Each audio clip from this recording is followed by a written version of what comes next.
And good morning, I'm Scott Mitchell, Jason Dunnington, Jon Echols. Good to be back with you guys. I had a week off, and I was watching the end of what was happening this very long season, right? We're driving in, and it's Ozzy Osbourne singing Crazy Train, and I'm thinking, all right, that's done now, right? And is it time, finally, for us to talk about governing as opposed to campaigning? Yeah, I mean, one could only hope that we're going to start talking about governing at this point. Look, this next coming session, because no one is going to be on the ballot, is what we would think of as more of a policy session. This is the time where we're supposed to have a lot of really great ideas, whether or not they come from the right side of the aisle or the left side of the aisle. This is the time that we're supposed to have ideas. This is the time we're supposed to work on policy. This is not the time where we're supposed to bring all of the political hack stuff in and make things difficult for regular citizens in the state. So I really hope that governing is back, and we're going to see when session plays out this spring. All right, you're the floor leader over there in the House. You've been there. This is your last go-round, right? I mean, and the Speaker, the veteran team. Is the campaign done? Are we now ready for governing?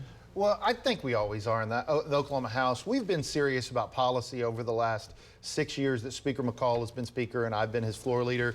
I think what you're going to see is what I always tell members when they come in: be who you said you were going to be on the campaign trail. That's who they voted for. That's what they voted for.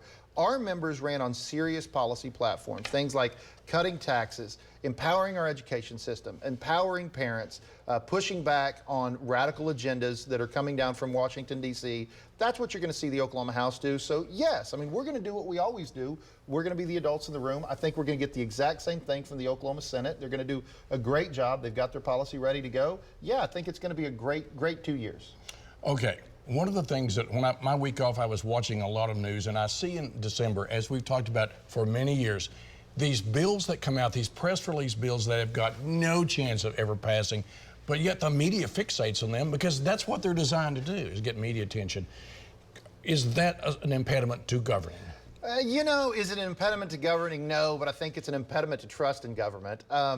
I have no control, and neither does Speaker McCall, over which members file which bills. They can file whatever they want to file. And remember, just because maybe in House District 90 we think a bill's a bad idea, that doesn't mean one of my rural members might be an important issue in their district. I get those things all the time. But that being said, yes, I do wish sometimes we would pay less attention to things that all of us at the Capitol know have no real possibility, because the truth is governing is boring. So what we want is news media that, and 9 does a phenomenal job, we try to do it every week, that brings real issues that affect real citizens. And I think overall, though, Oklahoma media does a great job. And you know some of this stuff's not going to pass. They should be on the naughty list when they do this, but it happens, right? Yeah, it absolutely happens, and no, it shouldn't pass. I mean, this is the continual media cycle that we're caught in right now, this 24-hour cycle where everyone's trying to grab the headline, and a lot of it, let's be honest, is national media that is the perpetrator here. But what we need, and my colleague just said that, is we need real folks to focus on real issues. The fact is, Oklahoma has a lot of serious problems right now. We need to work on inflation. We need to work on workforce development. We need to focus on investment in education. If we can't do these things, then we're going to continue to be last on all of these lists. We got to get off the clickbait, work on the serious issues. All right, let's talk about the serious issues next. When we come back, what are they and what are they not? And we're back. We were talking about clickbait a while ago and what we care about. By the way, while I was gone, you had a birthday. Happy late birthday Thank to you very much. And of course, the love of my life, who had her birthday this week, Candace Mitchell. I love you very much, and thanks for being with us this morning. Okay, let's start with what you were on the campaign trail. What are you here in Oklahomans are caring about? Yeah, so I do want to start off by saying happy birthday week, Mrs. Mitchell. I hope you have a wonderful week. And here's what I heard most when I was on the doorstep. Citizens are hurting. They're hurting at the pump. They're hurting from massive inflation. Everything they're doing is costing more. In the meantime, we have the largest savings account in the history of the state of Oklahoma through good conservative fiscal practices. It's a great thing, but we have got to find a way to cut the grocery tax, cut sales tax, put more money in citizens' pockets. They still care about education. They care about those other issues, but that was the #1 issue I heard. Not even close. Sounds like a policy discussion. Your thought on what Oklahomans really are and when it comes to public policy?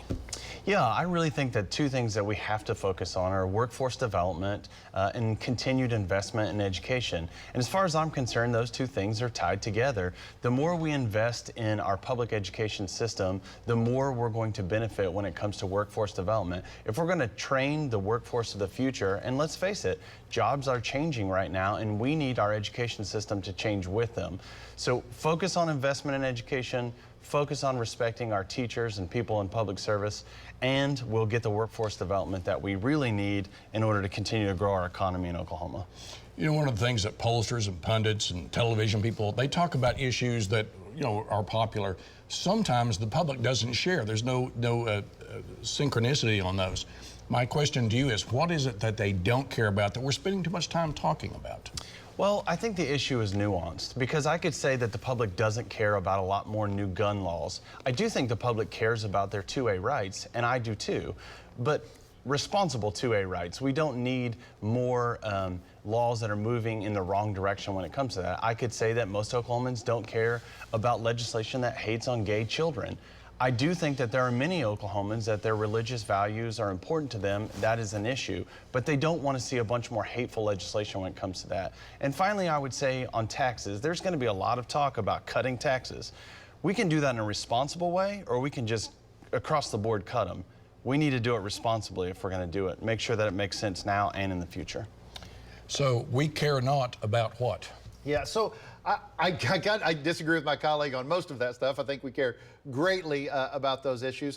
I think what Oklahomans really care less about is growing government. That's what I hear over and over again. And this is going to be the discussion we're going to have during this time. Are we going to spend all this extra money that we have, which through good fiscal economic policies we got it, to balloon the size of government, or are we going to give it back to the taxpayers?